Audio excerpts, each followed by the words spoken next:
ঘূর্ণিঝড় রিমালের তাণ্ডবে উপকূলীয় এলাকায় ব্যাপক ক্ষয়ক্ষতি হয়েছে। এখন পর্যন্ত অন্তত ১০ জন নিহতের খবর পাওয়া গেছে। ঘূর্ণিঝড়ের তাণ্ডবে আংশিক এবং সম্পূর্ণ মিলে ১,৫০,৪৭৫টি ঘরবাড়ি বিধ্বস্ত হয়েছে। সোমবার সচিবালয়ে ঘূর্ণিঝড় রিমাল পরবর্তী পরিস্থিতি নিয়ে প্রেস ব্রিফিংয়ে দুর্যোগ ব্যবস্থাপনা ও ত্রাণ প্রতিমন্ত্রী মোহাম্মদ মহিবুর রহমান এ কথা জানান। নোয়াখালীর উপকূলে ব্যাপক ক্ষয়ক্ষতি হয়েছে। এর মধ্যে দ্বীপ উপজেলা হাতিয়ায় ৩৩,০০০ পরিবার ক্ষতিগ্রস্ত হয়েছে।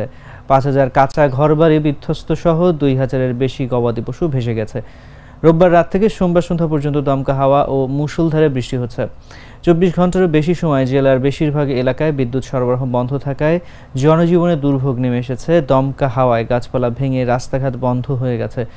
ঘূর্ণিঝড়ে মোট ১৯টি জেলা ক্ষতিগ্রস্ত হয়েছে জানিয়ে প্রতিমন্ত্রী বলেন, এর মধ্যে রয়েছে খুলনা, সাতক্ষীরা, বাগেরহাট, ঝালকাঠি, বরিশাল, পটুয়াখালী, পিরোজপুর, বরগুনা, ভোলা, ফেনী, কক্সবাজার, চট্টগ্রাম, নোয়াখালী, লক্ষ্মীপুর, চাঁদপুর, নড়াইল, গোপালগঞ্জ, শরীয়তপুর এবং যশোর।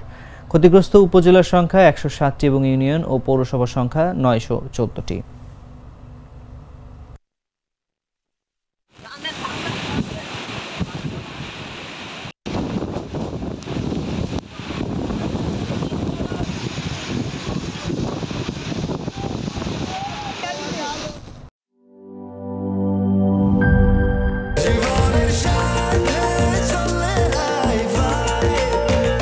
স্বাস্থ্যকর অল টাইম ফ্যামিলি কেক, সব সময় অল টাইম হেলদি লাইফ।